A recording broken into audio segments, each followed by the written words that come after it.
Hello, my name is Lee Evans. I'm the owner and creator of SurveyMe software, which is a piece of software that allows people to get real-time customer feedback, and it's delivered by a free app. Among my other interests are I am a trustee director of the Foundation for Peace, which is a great centre that works with a lot of people who are the unsung heroes, I think, of society. Think about whenever you meet someone who's in a car crash, on the M6, and the people that come along, the auto responders that come along, what happens to them psychologically? And the Foundation for Peace helps those people. So I think they do an amazing job.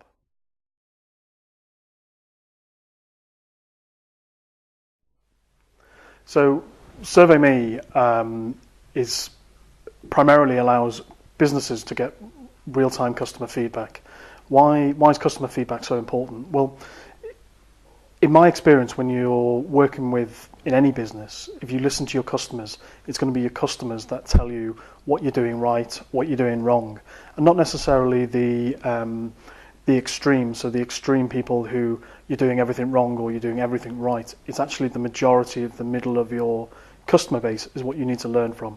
And in all my experience in business, I found if I listen to my customers, they're going to help me.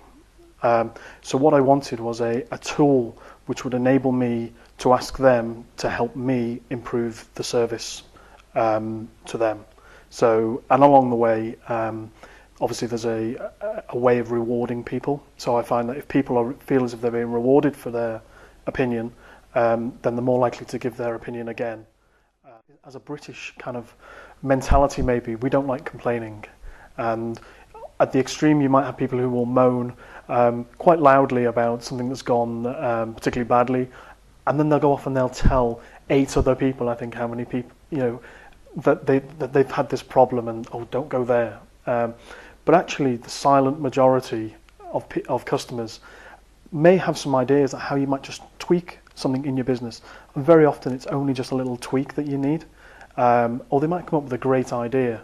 And I think about a particular example where one of our customers, when I ran Bear Factory, asked for their teddy bear to have Wellingtons on, and I said, why?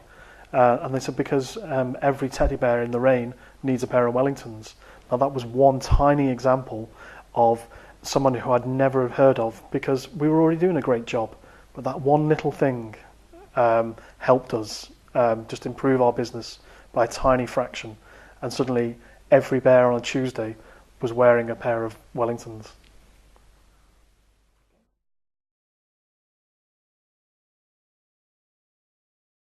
My first venture was out of necessity, really. My mum and dad met when they were teenagers, and they got married when they were teenagers, and in those days that just wasn't done, and so getting married and having me when they were 18, there wasn't a hell of a lot of cash knocking around.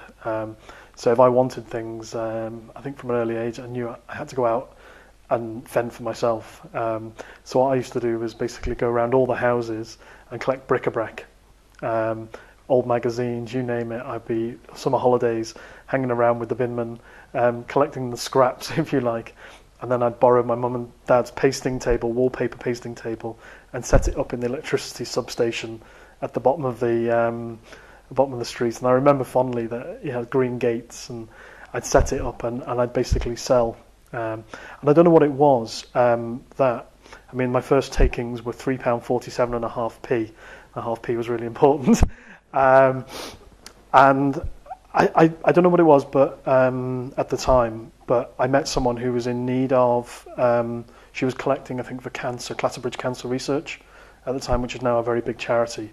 I think my grandfather had died probably 2 years ago, but he died of cancer at Clatterbridge, or so I thought. And I handed over all my takings to that lady, and to this day my mum still has the paper clipping of me handing over £3.47 and a half p. So that was my first venture ever.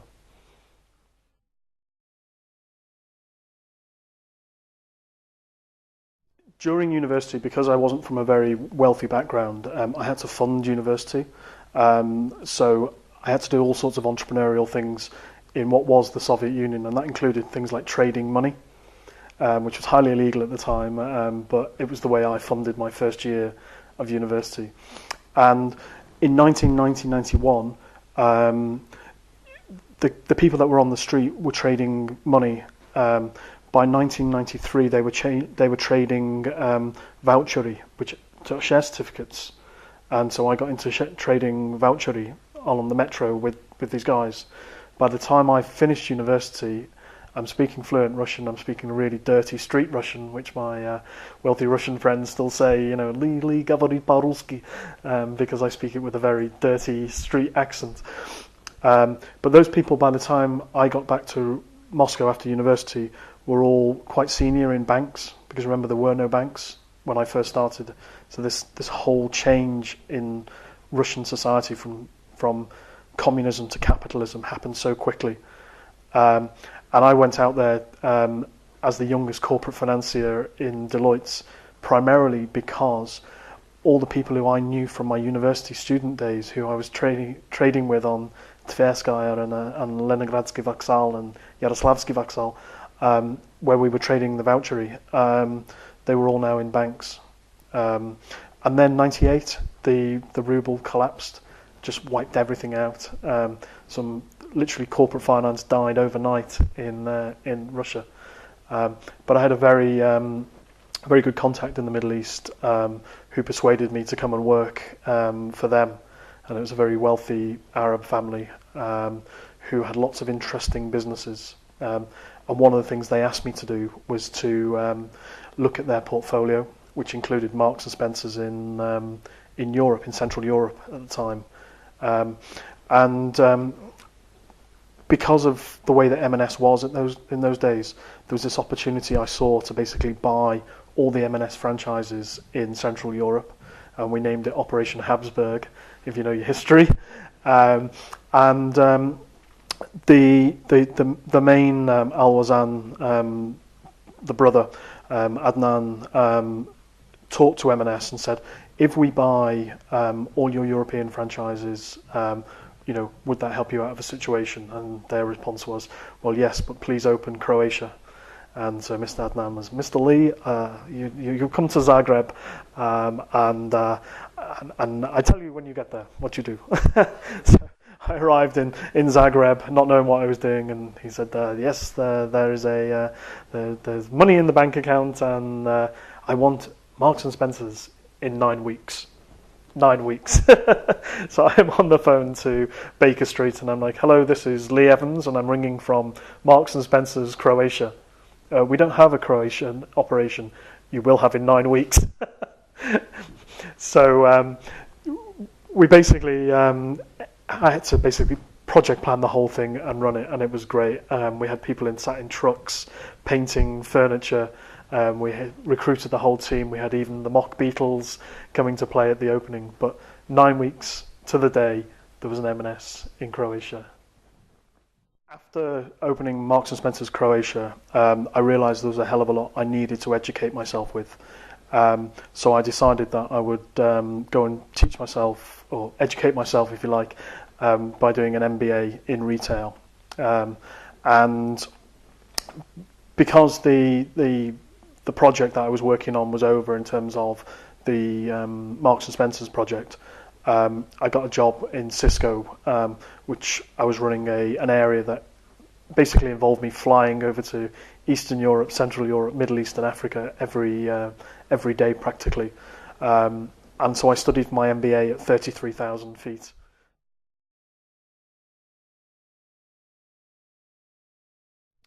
So after I got my MBA, full of beans and enthusiasm, I decided that I could set up a retail business. That retail business was a concept called Bear Factory. It's BEAR, teddy bears. And some people used to say, well, you make teddy bears. No, we bring teddy bears to life. And we used to have them rubbing the heart, because you can only have a warm-hearted bear. There's no such thing as a cold-hearted teddy bear. And we grew, I grew Bear Factory in Ireland from an idea with a bear in a box, all the way to the point where we had 1 in 9 houses in Ireland that had one of our bears. And listening to our customers and their ideas and the stories they had and the feedback they gave us, that was primarily what drove the growth of that business. So much so that actually after 18 months, the Warner Brothers store that was opposite us ended up closing down. It was a really great story. I grew Bear Factory. As I say, 1 in 9 houses had our bears, but there's only a finite number of people in Ireland, and I wanted to expand internationally. And so together with another person in China, I borrowed $25 million and decided to bid for the worldwide company that it had become. The money didn't scare me. The numbers all made sense. I was quite used to dealing with numbers, and it was all flowing pretty well until someone said to me, so you've gone from you and a bear in a box to 100 employees and 5 shops and 1 in 9 houses having your bears. But then how do you feel about 3,500 employees? And that just, age 32, that just scared the hell out of me. I just couldn't comprehend that. So I decided to pull out, and I'd already got rid of my shares in order to be able to bid. About 18 months later, after I'd left Bear Factory, I had a knock on the door, and a director of a bank, knock knock. I always remember it was one of those proverbial stormy nights, driving rain, and I opened the door in my house in Kilkenny, and he said, "You're Lee Evans?" And I said, "Yep." And he said, "You have a personal guarantee over this business." And I said, "Well, I've not been involved in this business for 18 months. I sold my stuff." And they said, "I'm sorry, it's on this piece of paper. Your guarantee on this business and all its debts." That made, and he said, "And by the way, you're in the High Court at 9 o'clock. This was the evening before. You're in the High Court in Dublin, and because I'd moved addresses, no one could trace me. So I was completely unwittingly ended up owing the banks 1.2 million euros. That was everything. That was more than what I had, and I literally lost everything: houses, cars, personal savings, funds, you name it. And eventually, I lost my first marriage as well. So having gone from, in the space of 12 to 18 months being the top of the world, I was suddenly broke. I was destitute. I remember I was sat in. It was a really rainy day, and I had €1.48 to my name, and I went into the shop, and there was a sandwich, and it was €1.49. And I said to the girl, "Look, I am really hungry." I mean, I wasn't homeless. Don't get me wrong. It was, just about still had a roof over my head, but the bank were going to take it. And I said to the lady, I said, "Could I have, I'm a cent short, I'm a penny short." And she said, "Sorry, can't do it." And I walked out the street, and it was absolutely lashing down. And I just sat on this bench, and I thought, this is it. That's the end.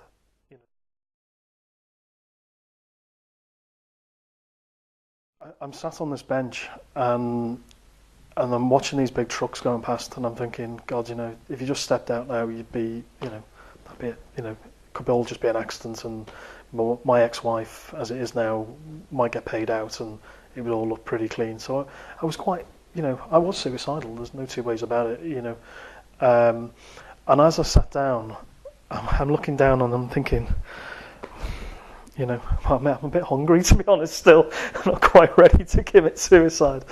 And as I sit down, in this puddle, I see this shiny penny, and this is my shiny penny, and it's actually a Spanish shiny penny. I don't know what it was doing in Kilkenny, in Ireland, but 2005.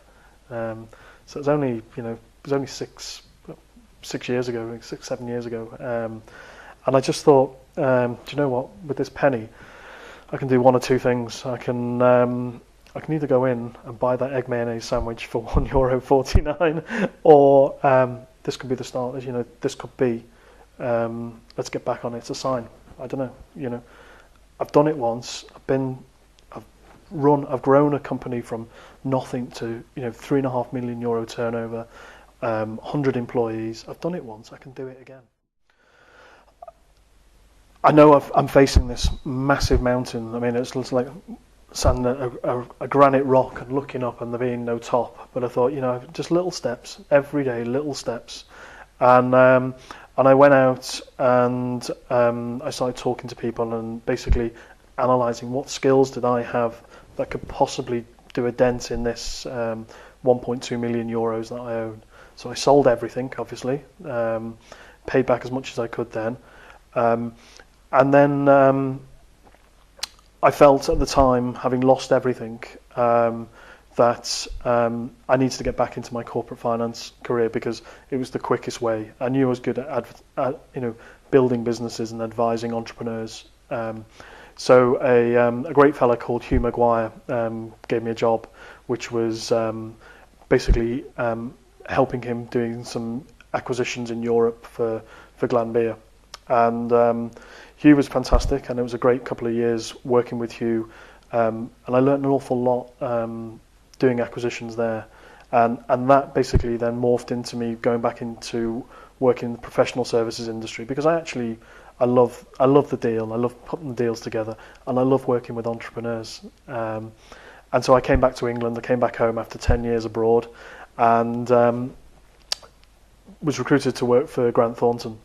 And that was a very successful few years. I'd always had the idea of Survey Me back when I had Bear Factory, and it was all about trying to get real-time customer feedback that enabled young entrepreneurs like me to be able to know what their customers were thinking. And if I knew what they were thinking, I could give them what they wanted.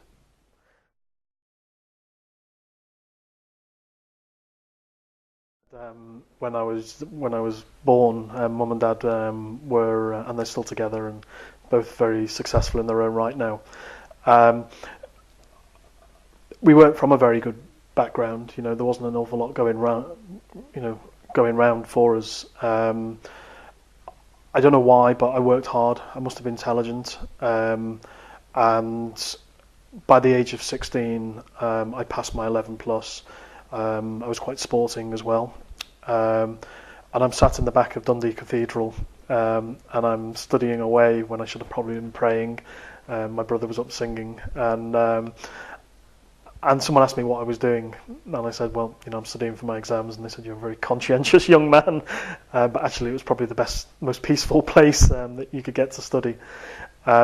That morphed into a situation where I was invited to go to a very nice school in Scotland, and my dad said, great, Lee, go and have a look at this, go and see how the other half live, basically. And he said, but you're not going, because we haven't got the money, son, so you're not going. And I went along and my brave best, and had a meeting and enjoyed it.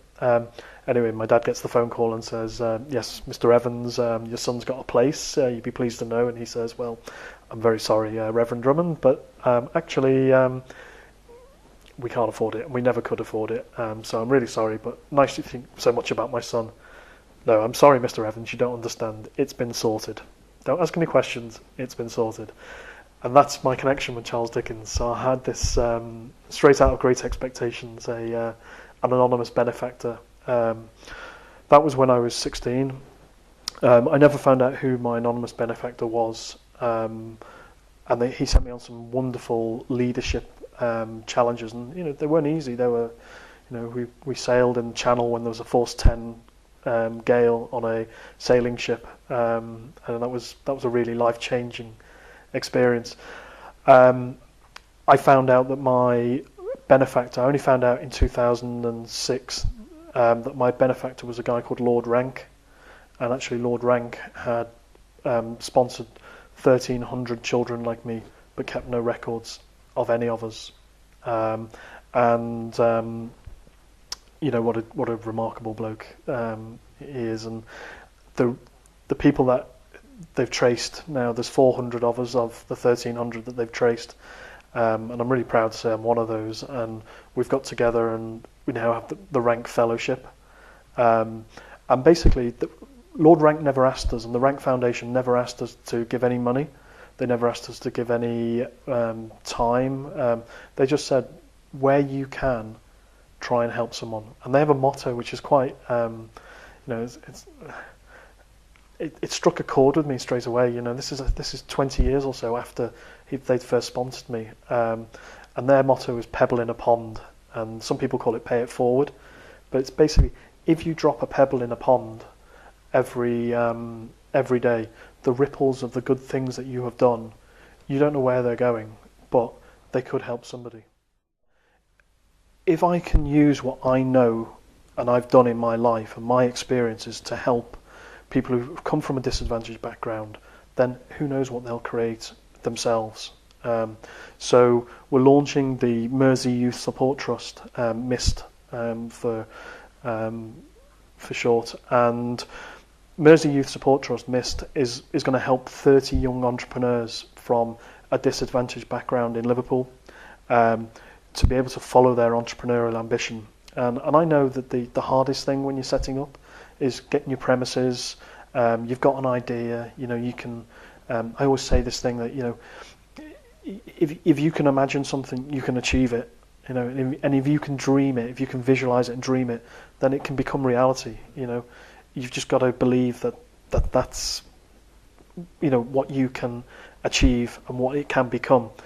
And I think there's some great young people out there that, and I'm not old myself, but I hope, but I believe there's some great young ideas and entrepreneurs, like I was when I was 5 years old with my bric-a-brac store. But there are people now that are there that just need a chance, that just need the help. And if I can create this space and give them the chance and surround them with people who, like me, will give them a chance, just a little bit of time, maybe throw a pebble in a pond, those young disadvantaged entrepreneurs, they might be the people in the street that the other young people look up to and say, hey, he's not a drug dealer, he's a successful entrepreneur and I want to be like him. That's MIST.